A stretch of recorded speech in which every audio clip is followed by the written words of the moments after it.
ایک جادوگر نے حضرت حسین علیہ السلام کا کٹا سر کیوں خریدا؟ جب دشمنوں نے حضرت حسین علیہ السلام کو کربلا کے میدان میں شہید کر دیا تو ابن زیاد نے حکم دیا کہ حسین کا سر کاٹ کر میرے سامنے لایا جائے۔ اس پر شمر نے جا کر حضرت حسین علیہ السلام کا سر کاٹا اور پھر اپنے سردار ابن زیاد لعنتی کے سامنے لا کر رکھ دیا۔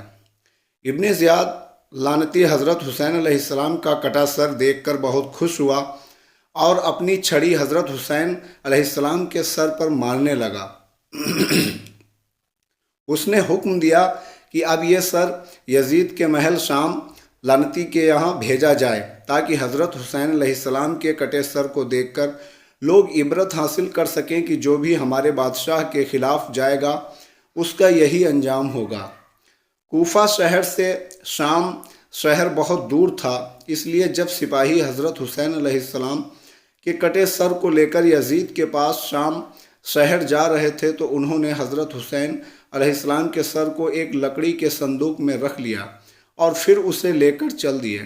راستے میں جہاں کہیں بھی یہ سپاہیوں کا لشکر پڑاؤ ڈالتا اور کھانے پینے کے لیے کچھ دیر ٹھہرتا تو یہ سپاہی حضرت حسین علیہ السلام کا سر اس لکڑی کے صندوق سے نکال کر تلوار کی نوک پر لگا کر رکھ دیتے تاکہ اس میں ہوا لگتی رہے اور وہ خراب نہ ہو۔ اسی طرح سفر کرتے کرتے وہ لوگ ایک رات عیسائیوں کی ایک عبادت گاہ کے پاس پہنچے۔ اس عبادت گاہ میں عیسائیوں کا ایک بہت بڑا جادوگر رہتا تھا۔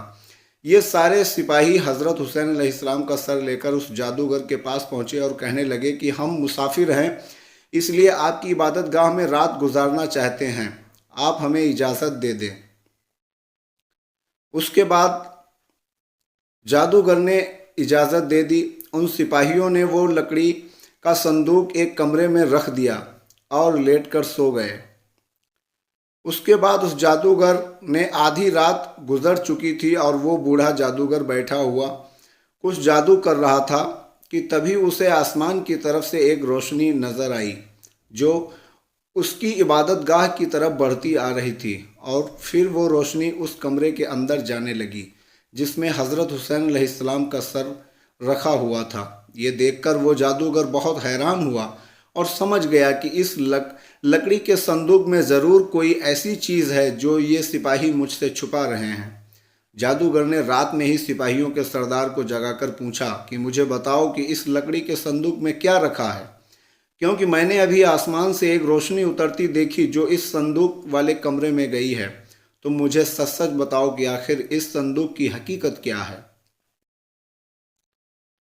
سپاہیوں نے اس بوڑھے جادوگر کو سب کچھ بتا دیا کہ اس صندوق میں محمد صلی اللہ علیہ وسلم کے نواسے حضرت حسین علیہ السلام کا سر ہے۔ ہم نے اپنے سردار ابن زیاد لعنتی کے حکم پر حسین علیہ السلام کا سر کاٹا اور اسے اس صندوق میں رکھ کر یزید بادشاہ لعنتی کے پاس لے جا رہے ہیں۔ یہ سن کر اس جادوگر نے کہا کہ ارے ظالموں، تمہیں شرم نہیں آتی کہ تم اپنے نبی کے گھر والوں کو قتل کر رہے ہو؟ اگر آج ہمارے نبی حضرت عیسیٰ مسیح کے گھر والوں میں سے کوئی بچہ بھی زندہ ہوتا تو ہم اسے اپنے سر آنکھوں پر رکھتے، اور ایک تم ہو کہ اپنے ہی نبی کے گھر والوں کو قتل کرتے جا رہے ہو، تم کیسے مسلمان ہو؟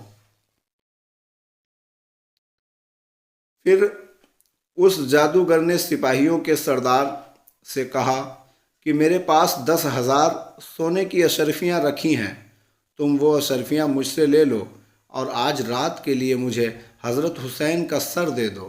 سردار نے کہا یہ تو بہت اچھی بات ہے، تم مجھے اشرفیاں دے دو اور آج رات تم حسین کا سر اپنے پاس رکھ لو۔